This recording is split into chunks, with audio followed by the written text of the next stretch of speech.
Mi nombre es Héctor Salgado. Tengo 72 años ya.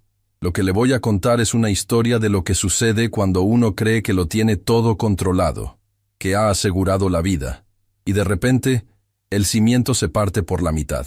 Y se parte no por un terremoto o una enfermedad, sino por la mano de la persona que uno juró proteger. Yo fui un obrero textil.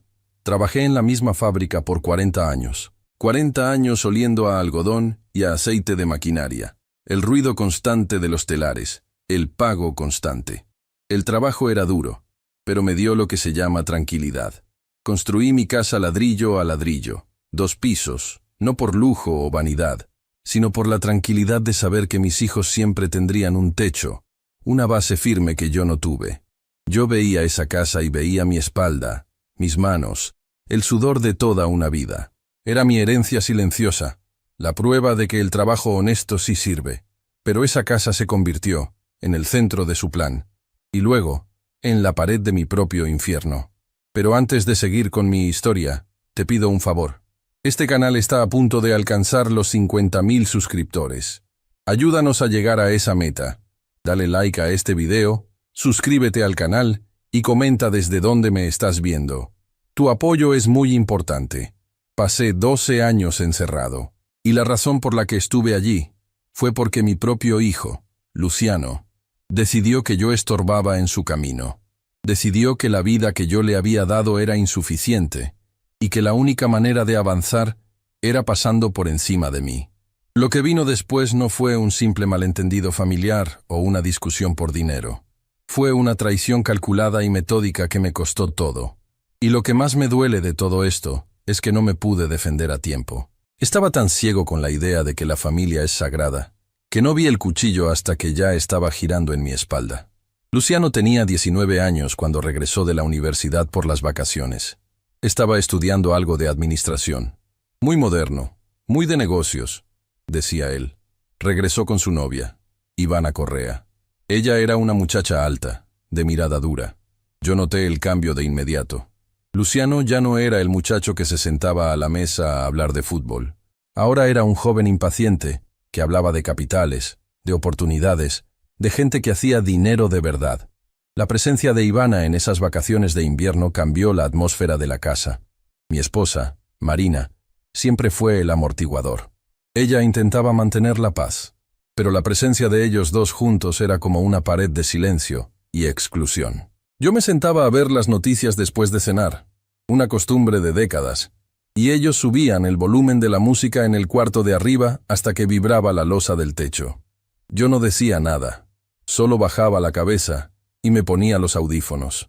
No quería pelear por pequeñeces, no quería convertirme en el padre gruñón, pero en el fondo, sentía que mi casa ya no era mía. Me había convertido en el portero, el proveedor que debía estar callado y no estorbar. Las humillaciones eran silenciosas. Dejaban la vajilla sucia para que Marina la levantara. Hablaban entre ellos en códigos o en voz baja cuando yo me acercaba. Una vez, yo estaba en el sillón de la sala, leyendo el periódico.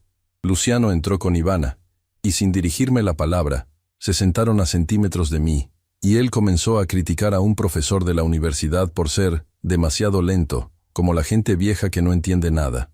Era un comentario lanzado al aire, pero supe que iba dirigido a mí.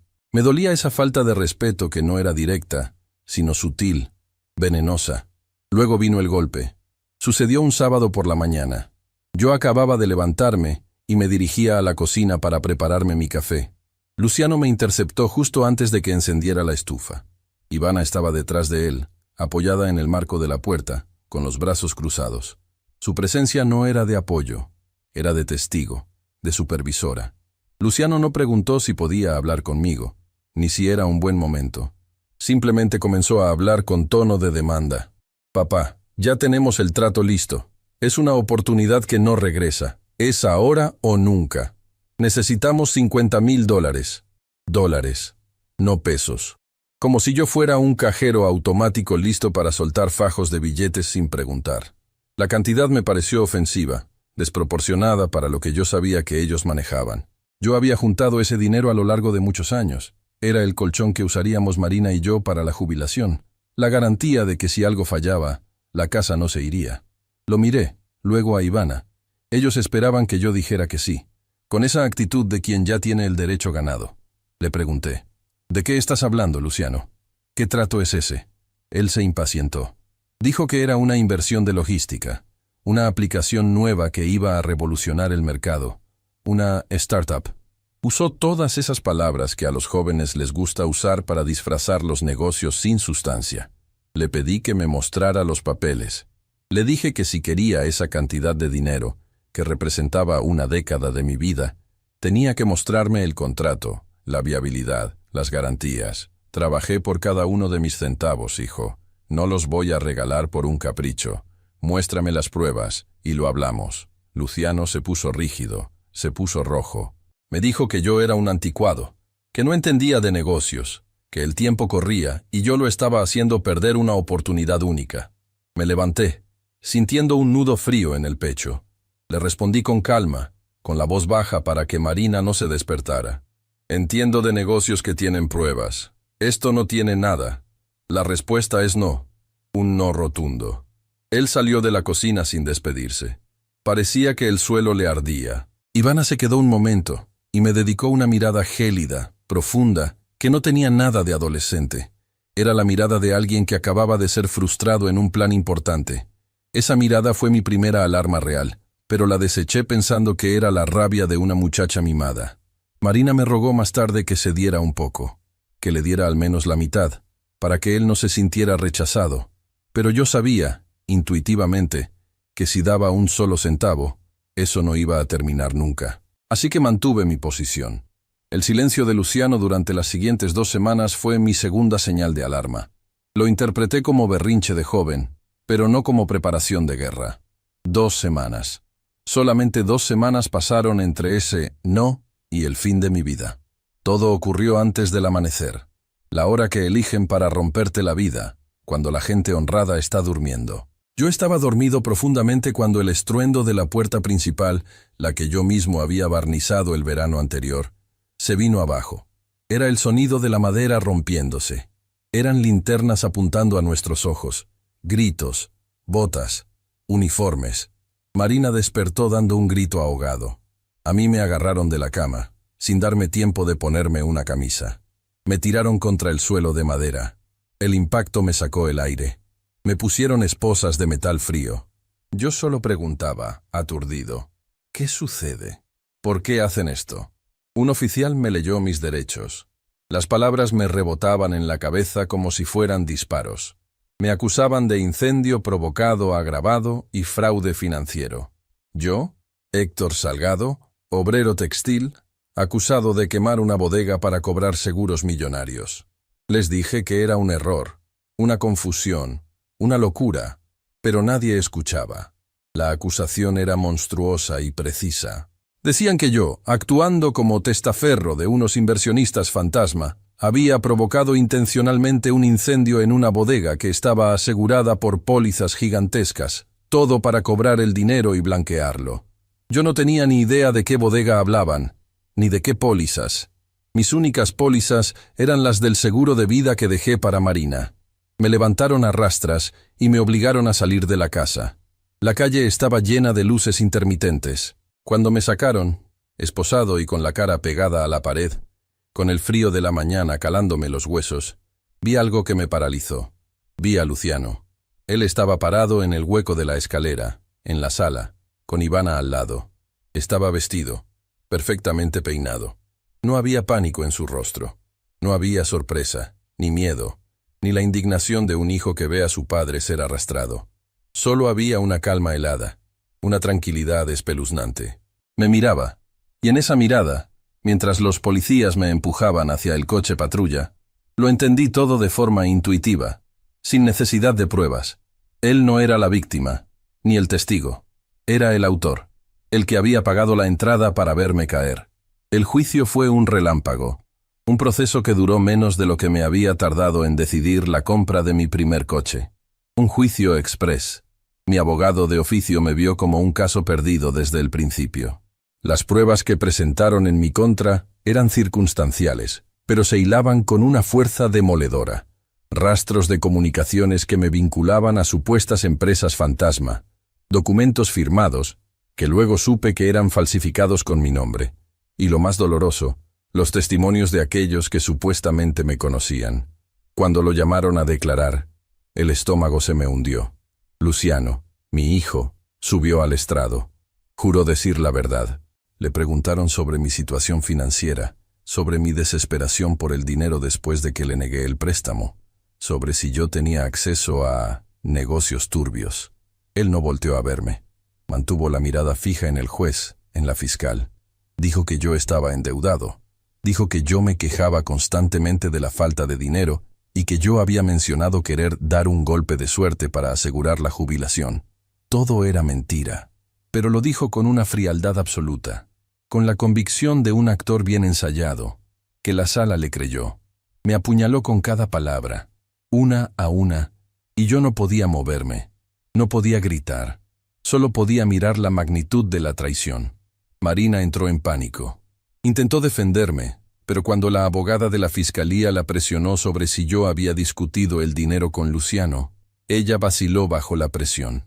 Dijo, Héctor siempre fue muy reservado con sus negocios, lo cual era verdad, pero lo dijo de una forma que sonó a que yo estaba ocultando algo, a que era culpable. Su vacilación, su miedo, fue la gota final que necesitaban. El jurado no tardó más de unas horas. 12 años de condena. 12 años por un crimen que no cometí, ideado y montado por mi propia sangre. Me llevaron directo a una prisión de máxima seguridad. En el momento en que cerraron el cerrojo de la celda, la vida que yo había construido desapareció. No era solo la libertad que perdía, era el matrimonio, la dignidad, el nombre. Sentía que el mundo se había reducido a un cubo de concreto frío. Afuera, la gente que amaba me había echado. Al principio, en prisión, la soledad era tan densa que no podía respirar. Fui golpeado, aislado, y perdí todo contacto con mi vida anterior. Pensé que mi condena había terminado ese día en la corte, pero el verdadero castigo apenas estaba empezando. Si mi historia le parece algo digno de contarse, le pido que me acompañe en la próxima parte, para que sepa lo que pasó dentro de esos muros, y cómo mi hijo terminó de arrebatarme lo único que me quedaba. Mi nombre es Héctor Salgado. Ya pasaron los 70 y tantos, pero la memoria que tengo de esos años sigue tan nítida como el olor a thinner de la fábrica donde trabajé toda mi vida. Yo era un obrero, un hombre que construyó su casa de 2 pisos con el sudor de décadas, ladrillo a ladrillo, ahorro a ahorro. Mi esposa, Marina, y yo pensábamos que habíamos hecho las cosas bien, que habíamos dado una base sólida a nuestro hijo, Luciano, pero el regreso de Luciano de la universidad, junto a su novia Ivana, no fue el reencuentro que esperábamos. Fue la visita de 2 depredadores. Cuando les negué los $50,000 que pedían para esa supuesta inversión, una cifra absurda que no pude justificar solo con su palabra, el ambiente en casa se volvió tóxico. No hubo gritos, que eso hubiera sido simple. Hubo un silencio pesado, una especie de juicio mudo que me hicieron en mi propia sala. Yo sabía que al negarme había roto algo irreversible en la mente de mi hijo. Y ese silencio fue la última paz que conocí por mucho tiempo. Las 2 semanas siguientes a esa negativa fueron una lenta agonía. Luciano e Ivana se quedaban sentados en la sala, siempre juntos, siempre susurrando. Y si yo entraba, se callaban de golpe y me miraban con un desprecio que ya no se molestaban en ocultar. Marina, mi esposa, caminaba sobre cáscaras de huevo. Ella trataba de mediar, de poner platos en la mesa, pero su mirada ya estaba quebrada. No me miraba a mí, miraba al suelo. Ella percibía la oscuridad que se había instalado, pero era incapaz de nombrar el miedo. Yo le dije una noche, cuando estábamos solos en la cama, que si ellos seguían así, tendrían que irse. Marina solo me tomó la mano y la soltó rápido. No dijo nada. Esa fue su forma silenciosa de decirme que ya no tenía el control, que Luciano había crecido, sí, pero solo para volverse una amenaza sofisticada. La mañana en que me arrestaron fue brutal. No fue una llamada. Fue un golpe en la puerta antes del amanecer. La hora que eligen para que no haya testigos y para que la humillación sea máxima. Eran varios hombres, uniformes, y la luz de las linternas en mi cara. Yo acababa de levantarme para tomar un café. Luciano e Ivana estaban despiertos, sentados en el sofá con mantas, como si ya supieran qué iba a pasar. Lo recuerdo perfectamente. Luciano no se levantó. Solo me miró pasar esposado. No había sorpresa. No había pánico. Solo una curiosidad fría, como si estuviera viendo un documental. Cuando me leyeron los cargos, el mundo se puso rancio. Me acusaron de incendio provocado agravado y fraude financiero. Supuestamente, yo había incendiado una bodega asegurada para cobrar pólizas millonarias. Yo era un obrero textil, don Héctor Salgado, que apenas manejaba la cuenta de la fábrica. ¿Fraude millonario? Era una estupidez, pero una estupidez con un aparato legal detrás que lo hacía sonar real. El golpe más fuerte no fue la acusación en sí, sino saber que la denuncia había sido estructurada con detalles precisos. Alguien había invertido tiempo en tejer esa mentira con hilos que parecían verdad. La prisión preventiva fue el purgatorio. Pasé por interrogatorios donde se me trataba como un criminal de carrera, un maestro del engaño. Mi defensor de oficio era joven, saturado de trabajo, y apenas podía entender la complejidad del supuesto fraude. Intenté explicarle el contexto familiar, la negativa de dinero, el descontento de mi hijo. El abogado solo tomaba notas vagas y repetía: «Señor Salgado, concéntrese en la evidencia del incendio, no en problemas domésticos». Nadie quería ver la conexión entre un hijo despechado y un delito financiero. Era demasiado simple, y a la vez, demasiado cruel para que el sistema lo aceptara. El juicio fue un relámpago. Fue rápido, sin pausas. Parecía que ya estaba decidido antes de que yo me sentara. Yo no entendía de leyes, pero sentía la prisa del juez, la condescendencia del fiscal. Yo vi cómo el jurado se aburría con mis explicaciones técnicas sobre los números de la fábrica. Ellos querían el drama, querían al pirómano codicioso, no a un hombre cansado que defendía su honor. Luego vino el momento clave, el momento que quemó todo lo que yo creía ser mi vida. Subió Luciano al estrado. Mi hijo, mi propia sangre. Vestía bien, se veía seguro. Declaró con una frialdad que aún me despierta a medianoche. Dijo que yo estaba desesperado por dinero, que la bodega era una inversión ruinosa que había intentado rescatar con esa póliza. Lo más doloroso fue cuando dijo que había sospechado de mí por mi comportamiento errático y que por eso había cooperado con las autoridades. Lo dijo con una voz clara, modulada, sin temblar. No había arrepentimiento, solo un deber cívico mal entendido. Recuerdo que le pregunté en voz baja a mi abogado si podía gritarle, si podía decirle al jurado que era un mentiroso y un traidor. Mi abogado solo negó con la cabeza y me susurró que mantuviera la calma. Pero por dentro, don, yo ya no tenía calma. Ya solo había la certeza absoluta de que el hombre que había criado me acababa de enterrar vivo. Y después de Luciano, subió Marina. Ella estaba devastada, pálida.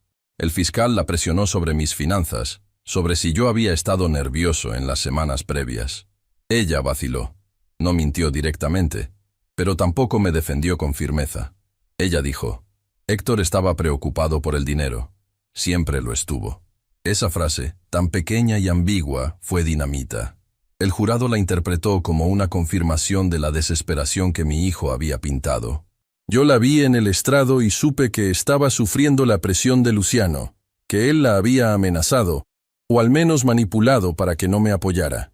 Su vacilación no fue traición, fue miedo, un miedo instigado.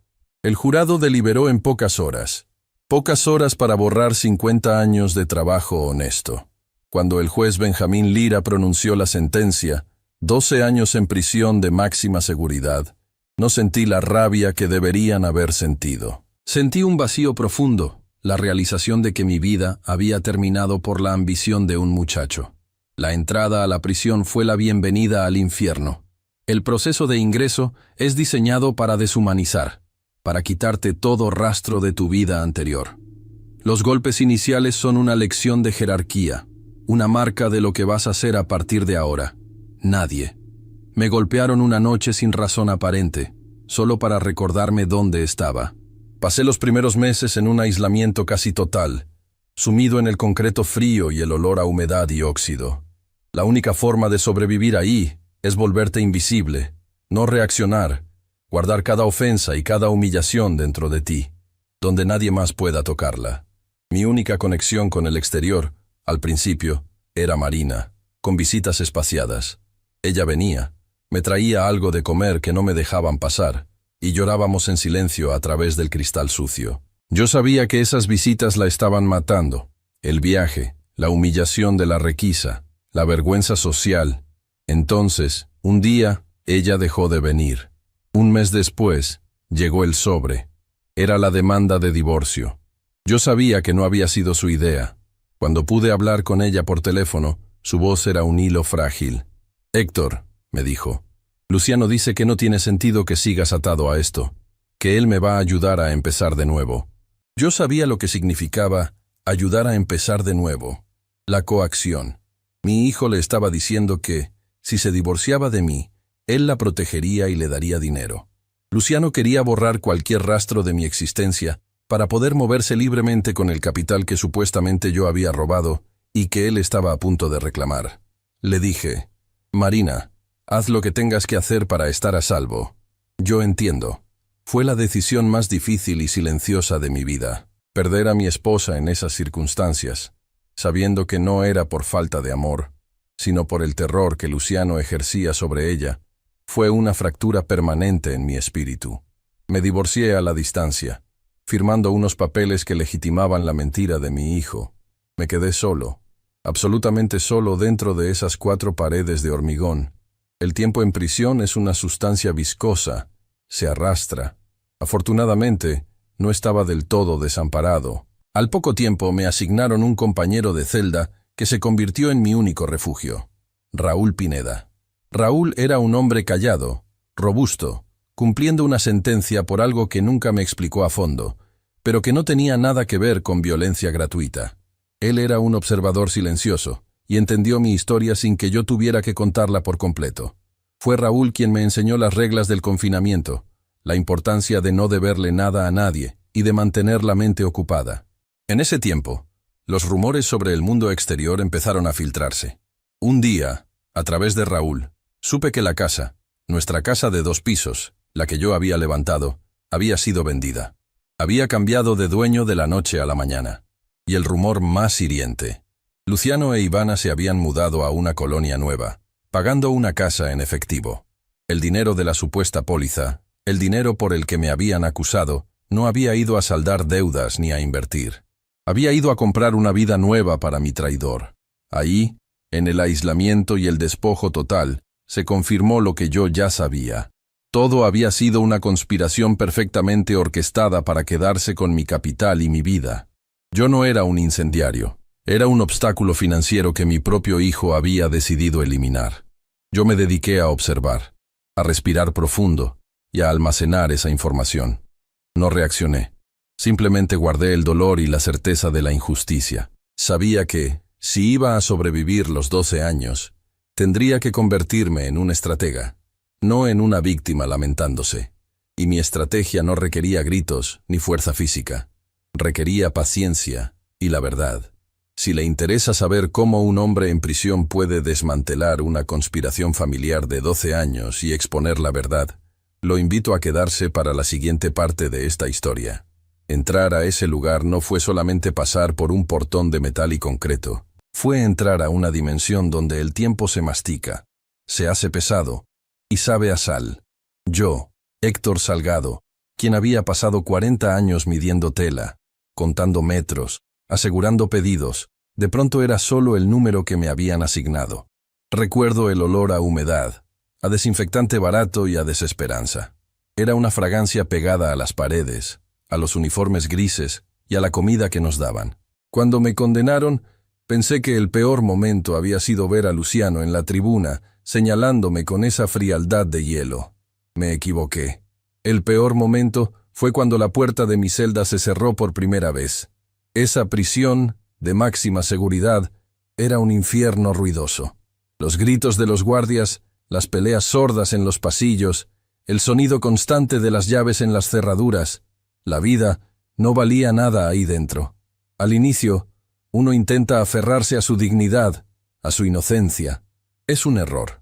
La primera semana, intenté explicarle a un custodio que yo no era un incendiario, que todo era una trampa. Me miró, se rió, y me dio un golpe con la porra en el costado que me dobló el aliento. Después de eso, no hablé de mi caso con nadie. Entendí el código. En ese lugar, eres culpable de lo que sea que diga el papel, y tu única meta es sobrevivir sin hacer ruido.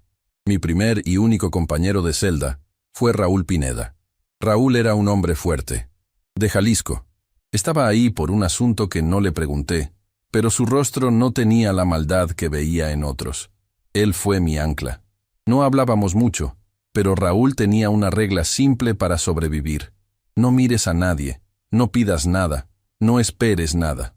Él me enseñó a no pelear por la comida, a no quejarme del frío o del calor. Me enseñó a desaparecer. Las noches eran lo peor.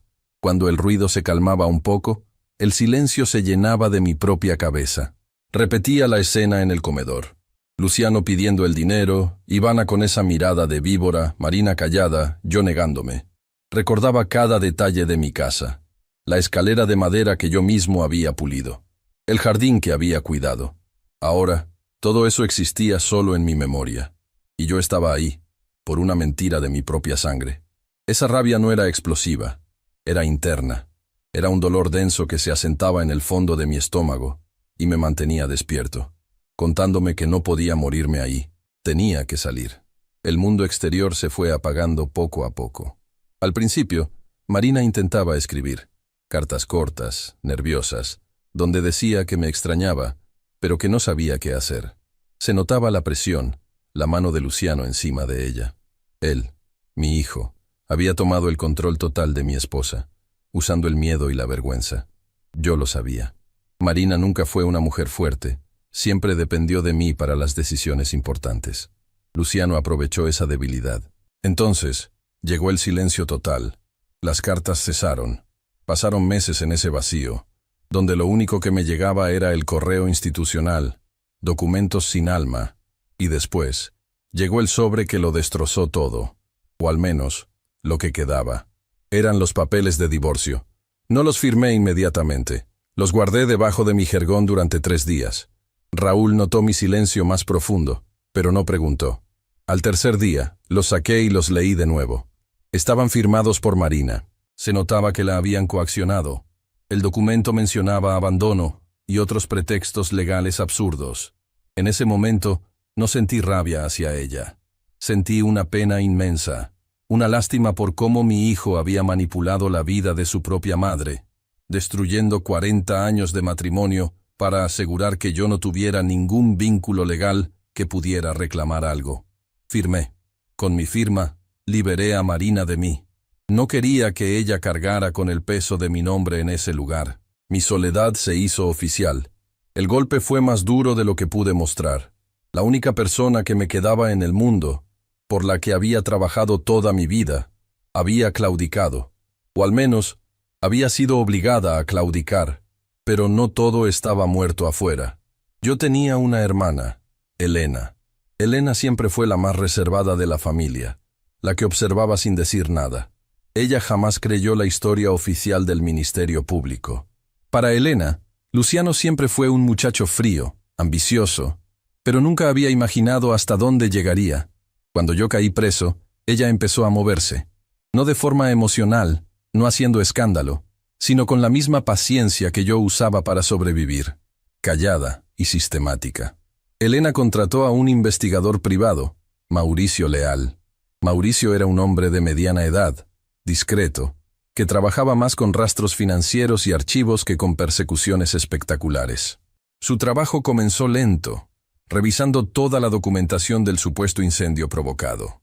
Yo, mientras tanto, seguía en mi rutina de supervivencia, midiendo los días que se hacían años. El rumor nos llegaba por vías subterráneas. Luciano y la Ivana habían vendido la casa familiar, mi casa de 2 pisos, que yo había levantado ladrillo por ladrillo. La vendieron rápido, por debajo del precio, para deshacerse de ese rastro. Después, el rumor fue que habían comprado una propiedad nueva, lejos de la ciudad, pagada al contado. $50,000, pensé, no dan para tanto. El fraude había sido mucho más grande. La bodega, la supuesta bodega que yo había incendiado, estaba asegurada por sumas millonarias. El plan no era conseguir el dinero de la universidad, era hundirme y robar el seguro. Las visitas de Elena eran raras, siempre supervisadas y tensas. Ella no podía hablarme de la investigación, pero sus ojos me decían que estaba trabajando. Una vez, en un susurro mientras el guardia cambiaba de posición, me dijo una sola palabra: rastros. Solo eso. Entendí que estaba detrás del dinero. Mauricio Leal siguió ese rastro. Lo que él encontró no estaba en los documentos del tribunal, sino en los vacíos. El seguro había pagado la póliza millonaria muy rápido, demasiado rápido. El peritaje oficial, el que me condenó, había sido superficial. Empezó a buscar a los contactos de Luciano en la universidad, la gente que había estado cerca de la pareja justo antes del supuesto incendio. Así, encontró a Paula Ríos. Paula Ríos era excompañera de universidad de Luciano e Ivana. Ella no era una criminal, solo una chica que había estado en el lugar y momento equivocados. Mauricio Leal la localizó y, después de mucha insistencia, ella aceptó hablar. Su testimonio fue la primera fisura real en el muro de mentiras que mi hijo había construido. Paula relató que, semanas antes de que todo explotara, en una reunión social de la universidad, Luciano estaba bebiendo. Él y Ivana se habían apartado un momento para hablar, pero no lo suficientemente lejos. Paula escuchó la conversación, fragmentos arrogantes, como si fueran la pareja más inteligente del mundo. Luciano, con esa soberbia juvenil, estaba explicando que su padre no les daría el dinero por las buenas. Dijo que el viejo era demasiado tacaño y que no creía en su inversión. Ivana sugirió algo extremo, pero Luciano la detuvo. Lo que Paula escuchó después fue escalofriante. Luciano dijo: no se trata de los 50.000, se trata de todo. El viejo tiene asegurada esa bodega por más de 1 millón. Solo necesitamos que parezca desesperado por dinero, que intentó quemar la bodega para cobrar el seguro y falló. Por eso pedimos el dinero, para darle un motivo. Paula no entendió la gravedad en ese momento. Pensó que era una broma pesada de Luciano, una fantasía de borracho. Pero cuando vio mi arresto en las noticias, supo que había escuchado el plan real. Luciano no solo me acusó falsamente de incendio provocado. El pedido inicial de dinero había sido la coartada perfecta, la prueba del móvil para el fraude millonario. Yo me negué al dinero, lo que a los ojos del jurado me hacía parecer más culpable. El padre desesperado que, al no conseguir efectivo fácil de su hijo, recurría al crimen. Cuando Elena pudo transmitirme esta información, codificada en un mensaje indirecto sobre la verdad de la compañera de clase, sentí un frío recorrer mi espalda. No era la inocencia que me importaba.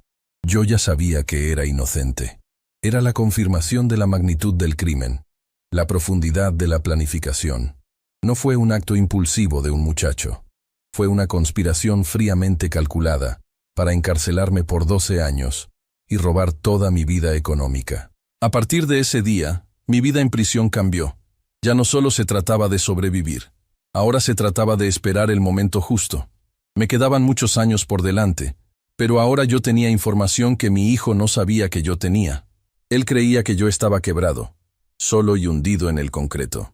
No sabía que afuera, Elena y Mauricio Leal estaban tejiendo la red de vuelta, uniendo los rastros financieros con el testimonio de Paula Ríos.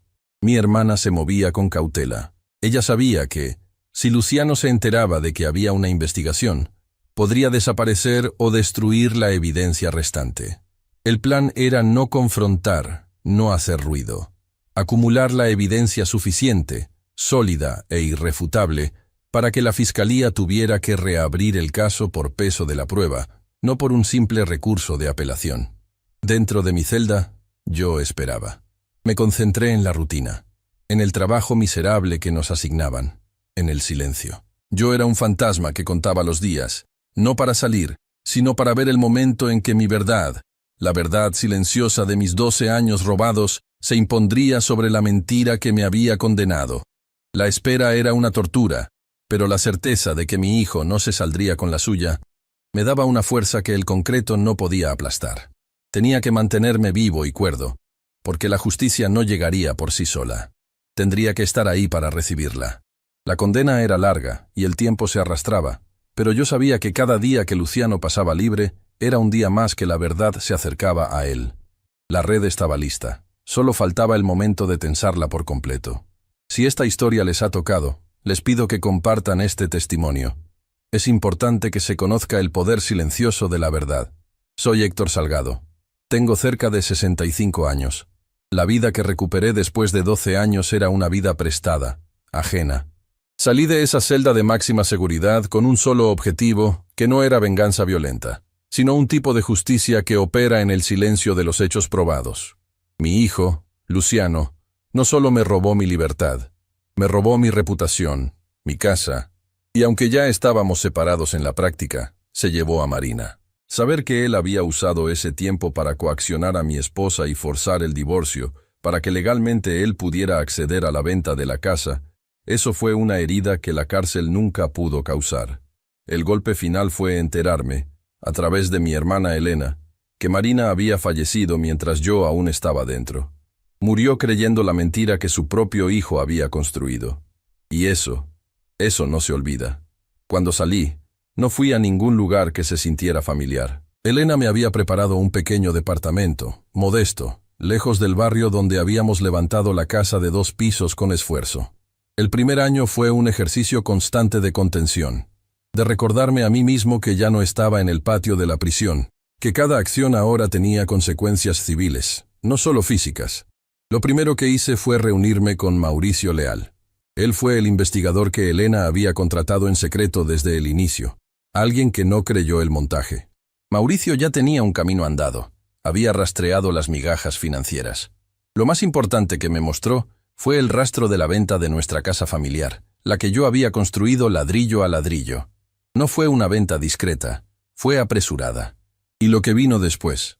Luciano e Ivana, su novia de entonces y cómplice clave, compraron otra propiedad. Una casa nueva en un vecindario más elegante, pagada al contado, en efectivo, poco después de que Marina firmara el divorcio bajo la presión de Luciano. Para Mauricio, ese era el móvil más claro, el dinero. Yo lo sabía, pero verlo impreso en documentos bancarios era otra cosa. No era una simple exigencia de $50,000. Era la ambición de tomar todo el patrimonio. Luciano era el cerebro y el rostro público de la traición, el que testificó en el juicio exprés, el que me miró con esa frialdad de hielo cuando el jurado me declaró culpable. Pero Ivana Correa era el eslabón débil. Mauricio tardó un tiempo, moviendo hilos discretos, hasta que localizó a Ivana. Ella ya no estaba con Luciano. Parece que el dinero y el miedo habían terminado por desgastar su relación. La encontramos en un trabajo temporal, viviendo en un lugar pequeño, lejos de la casa nueva que Luciano había comprado. Mi encuentro con Ivana no fue un enfrentamiento dramático. Fue en un café vacío a mitad de la tarde. Mauricio estaba afuera. Yo entré solo. Ella me vio y palideció, como si viera un fantasma. Yo me senté frente a ella y pedí un café que ni siquiera bebí. Le hablé con la voz que usaba Raúl Pineda, mi compañero de celda, cuando quería imponer calma en una situación peligrosa. Lenta, baja, sin un ápice de ira detectable. 12 años, le dije. 12 años por un incendio que no existió, en una bodega que aseguraron. La aseguradora se dio cuenta de la mentira cuando yo estaba preso, pero no podían hacer nada porque la justicia ya me había condenado. Ella intentó hablar, de excusarse. Dijo, «Yo no quería, Héctor. Fue idea de Luciano». La detuve con un gesto de la mano. «Escúcheme bien, Ivana. No estoy aquí para perdonarla ni para golpearla. La venganza no me interesa. Me interesa la verdad. Luciano la usó y la dejó como hizo con mi madre, Marina, y como hizo conmigo. Él no la va a proteger. Si la fiscalía descubre todo y usted no ha hablado, se hundirá con él. Y la pena por perjurio y conspiración es larga». Le ofrecí el camino que Mauricio había trazado. Una confesión detallada, la verdad completa sobre el falso incendio provocado y el móvil de la extorsión inicial. Le aseguramos que si cooperaba, podría obtener una pena muy reducida, incluso suspensión condicional. Ivana rompió a llorar, no por culpa, sino por miedo. Miedo a Luciano y miedo a la cárcel. En ese momento, ella no era más que una joven asustada que había entrado en un juego de adultos ambiciosos. Me dijo lo que necesitaba oír, lo que ya sabíamos, pero necesitábamos grabado. El incendio en la bodega no había sido real. Luciano había inventado el siniestro ante la aseguradora como una forma de presión extrema sobre mí. La idea era extorsionarme para que les diera los $50,000 que pedían, amenazando con que, si no lo hacía, él mismo me denunciaría por fraude y lo haría parecer real. Cuando me negué, Luciano siguió adelante con el montaje, porque ya tenía el objetivo mayor, la casa. La mentira se hizo demasiado grande para pararla. Ella describió cómo Luciano había manipulado documentos y cómo me había señalado con tal convicción en el juicio que ella misma había empezado a dudar de lo que era verdad. Fue una confesión parcial, centrada en salvarse a sí misma, pero suficiente para tener la llave maestra. Con la confesión grabada de Ivana y los rastros financieros, ahora teníamos que mover el aparato legal. Pero un caso cerrado, incluso uno claramente fraudulento, es difícil de reabrir. Necesitábamos visibilidad. Aquí entró Sofía Andrade. Era una periodista de investigación, conocida por su trabajo meticuloso y por no temer a los casos que tocaban fibras sensibles de corrupción judicial. Elena la contactó. Le entregamos el expediente de Mauricio, la confesión de Ivana, la cronología de la venta de la casa, los movimientos bancarios de Luciano. Sofía no era una mujer de gestos grandilocuentes. Leyó todo el expediente en 2 días. Me llamó y me dijo: «Héctor, esto no es solo una injusticia, es una burla al sistema». Ella empezó a trabajar silenciosamente, contactando fuentes en el entorno universitario de Luciano, buscando gente que hubiera estado cerca de él y de Ivana antes de mi arresto. Su investigación no buscaba el drama, buscaba la falla en la narración original. Fue Sofía quien encontró a Paula Ríos. Paula había sido compañera de universidad de Luciano. Ella no era su amiga cercana, pero formaba parte del mismo círculo. Al principio, Paula se negó a hablar por teléfono, por miedo. Mauricio tuvo que ir personalmente a verla, con la mediación de Sofía, asegurándole que estaría protegida legalmente. Cuando Paula finalmente accedió a sentarse con nosotros, su testimonio fue el clavo final en el ataúd de Luciano. Ella recordó una noche, unas semanas antes de que yo fuera arrestado, en la cafetería de la universidad. Luciano e Ivana estaban hablando en voz baja, pero emocionados. Paula nos dijo que Luciano no se estaba quejando de mí, sino alardeando de su plan. Él mencionó que el viejo, yo, era obstinado y que no le daría el dinero, pero que ya tenía el plan B en marcha. Paula escuchó a Luciano decir, casi riéndose, que una póliza de seguro vale más que una vida, y que si me negaba, me haría pagar el doble y se quedaría con el resto. Ella no entendió la gravedad del comentario hasta que vio mi cara en las noticias, arrestado por el incendio provocado. Ella pensó que solo había sido una coincidencia macabra, pero la imagen de Luciano riéndose se le había quedado grabada. Ese testimonio no solo probaba el móvil, sino la premeditación y la malicia del engaño, mucho antes de que se formalizara el arresto. Con la confesión de Ivana, el trabajo periodístico de Sofía, los rastros financieros de Mauricio y ahora el testimonio directo de Paula Ríos, el expediente era innegable. Había demasiada prueba de que el juicio había sido una farsa basada en perjurio. Sofía publicó una serie de artículos, no en la primera plana sensacionalista, sino en las páginas de investigación, exponiendo la cronología fría de los hechos. El obrero, el hijo ambicioso, el incendio inexistente, la casa vendida inmediatamente. La presión fue interna y silenciosa, como yo la quería. La fiscal Carolina Montes, una mujer de carácter fuerte y reputación impecable, tuvo que tomar el caso. Al principio, su oficina opuso resistencia. Un fiscal nunca quiere admitir que el sistema que él defiende condenó a un inocente basándose en mentiras familiares. Pero la evidencia era tan limpia, tan detallada, que ella no tuvo opción. Me llamó a su oficina. No me pidió perdón. Solo me dijo: «Señor Salgado, la información que usted y su equipo han reunido demuestra, más allá de toda duda razonable, que hubo perjurio agravado y conspiración para llevarlo a prisión. Reabriremos el caso, no solo para anular su condena, sino para procesar a los responsables». Ese día, la carga de 12 años se hizo un poco más ligera. Yo no grité, no salté, simplemente asentí, sintiendo el peso de la dignidad que se restauraba con cada palabra de esa fiscal. Desde ese momento, todo fue estrategia legal. La fiscalía se movió rápido. El objetivo no era solo anular la condena, sino sentar un precedente. Luciano e Ivana fueron notificados de la reapertura del caso, aunque no se les dio el detalle de las pruebas que teníamos. Queríamos que confiaran en su propia mentira hasta el último momento. Luciano seguía viviendo cómodamente en la casa nueva, creyendo que su padre, el hombre que le había dado todo, estaba neutralizado para siempre. Yo sabía que se acercaba el momento de la audiencia final. La justicia no siempre llega rápido, pero cuando llega, es como un muro de cemento cayendo. Yo estaba listo para ver el rostro de mi hijo cuando la verdad, finalmente, lo golpeara. Esta calma, esta espera, era mi verdadera venganza. No levantar la voz, no gritar, solo presentar los hechos. Si quieres saber cómo reaccionó mi hijo cuando finalmente la justicia lo encaró, te pido que sigas escuchando mi relato. La espera, en mi caso, nunca terminó en la prisión. La espera siguió después, en los pasillos de la justicia, y se hacía más pesada porque ya no dependía de mí, sino de que la verdad pudiera moverse tan rápido como la mentira lo había hecho 12 años atrás. Yo, Héctor Salgado, un hombre que rondaba ya los 65 años, un exobrero textil que había perdido su casa, su esposa y una década de vida por un fuego que nunca encendí, me encontraba sentado en una sala fría, preparando el último acto de mi tragedia personal. Estaba en la oficina de la fiscal Carolina Montes, junto a mi hermana Elena y Mauricio Leal, el investigador que había destapado la cloaca.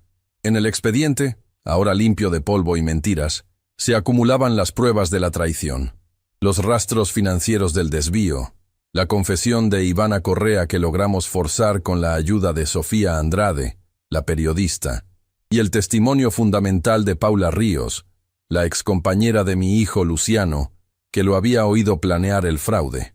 La fiscal Montes, una mujer de carácter firme y voz grave, me miraba con la misma intensidad que yo la miraba a ella. Ella no sentía lástima, lo cual agradecía. Ella sentía la indignación profesional de un expediente mal cerrado. Me dijo que el juez Benjamín Lira había aceptado reabrir el caso y anular la condena, pero que la audiencia sería una formalidad necesaria para cerrar el círculo, tanto para mí como para el Estado. Se trataba de restaurar mi nombre de forma absoluta, pública. Yo solo asentí. Ya no pedía nada más que eso. El dolor ya no me lo podía quitar nadie, y Marina, mi esposa, ya no regresaría. Pero mi nombre tenía que estar limpio. Llegó el día de la audiencia final. No se parecía en nada al juicio exprés que me metió a la cárcel. Aquella vez fue una cosa rápida, oscura, casi clandestina. Esta vez era oficial, con la prensa afuera y la gravedad que merecía el desmantelamiento de una conspiración. Entré a la sala sin mirar a nadie. Me senté en el lugar que me correspondía, erguido, con las manos juntas sobre el regazo. La sala estaba llena de caras que yo no conocía, pero en la primera fila, al lado del abogado defensor público, estaban Ivana y Luciano. Ver a Luciano me causó un escalofrío que me recorrió la espalda hasta el cuello. Lo vi después de muchos años, no como un padre que mira a su hijo, sino como el hombre que mira a su verdugo. Él ya no era el joven de 19 años, sino un hombre de 30 y tantos, con una expresión dura, pero que ahora se notaba quebradiza. Ivana, a su lado, mantenía la mirada fija en el suelo, pálida. Sabía lo que le esperaba. Ella había aceptado colaborar a cambio de una pena menor. El juez Lira golpeó el mazo. El silencio se hizo total.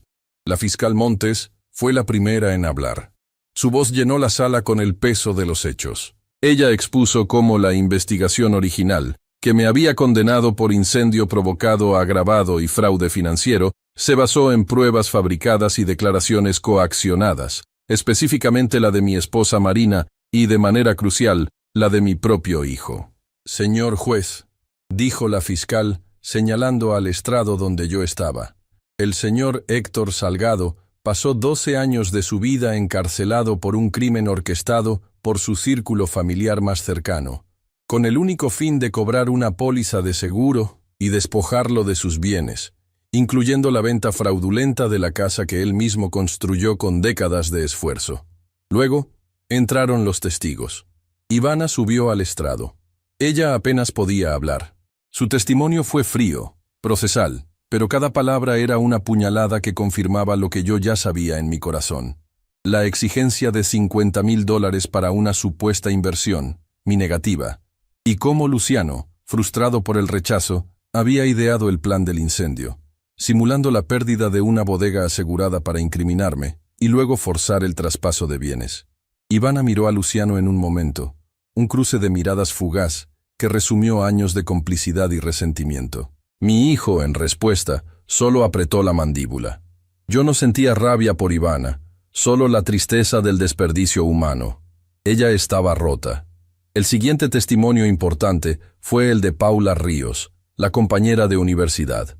Ella relató cómo, semanas antes de mi arresto, había escuchado a Luciano e Ivana discutir en voz baja sobre un plan para darle un susto a su padre y cómo necesitaban el dinero antes de que el viejo se diera cuenta de que lo teníamos.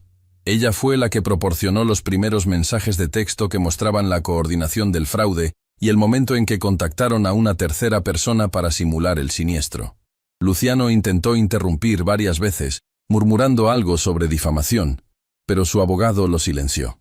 Mi hijo, el que había declarado con una frialdad espantosa que yo era un hombre sin escrúpulos que buscaba el dinero fácil, ahora veía su propia frialdad desmoronarse bajo la luz de la verdad.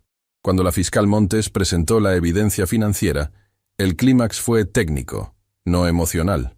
Eran documentos, el rastro de la venta de mi casa, el depósito de la póliza de seguro y la compra en efectivo de una nueva propiedad a nombre de Luciano y de su entonces esposa.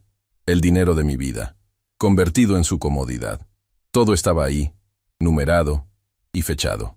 El juez Lira pidió un receso breve. Cuando regresó, ya no había necesidad de más discusión. El expediente hablaba por sí solo. Tras revisar las nuevas pruebas presentadas por la Fiscalía, incluyendo testimonios directos, evidencia documental de conspiración y rastros financieros incontrovertibles, este tribunal encuentra que la condena impuesta al señor Héctor Salgado, el fecha ficticia de hace 12 años, carece de fundamentos probatorios y se basó en un montaje criminal, comenzó el juez, con una calma que hacía resonar cada palabra. Esperé. Sentí el peso de 12 años flotando en el aire. Por lo tanto, continuó el juez Lira, alzando la voz, se anula por completo la sentencia de 12 años de prisión dictada contra el ciudadano Héctor Salgado. Su nombre queda limpio de toda acusación de incendio provocado y fraude financiero. El Estado reconoce el grave error judicial y la injusticia cometida. No hice ningún gesto. No respiré hondo. Solo sentí un vacío en el pecho que no se llenó de alegría, sino de reconocimiento. La verdad era un hecho, no una emoción. Inmediatamente después el juez continuó. En consecuencia, este tribunal ordena el arresto inmediato del ciudadano Luciano Salgado, por los cargos de perjurio, conspiración para cometer fraude y privación de libertad injusta, delitos cometidos contra su padre, el señor Héctor Salgado. Ese fue el momento. La sala, que había estado en silencio, se movió.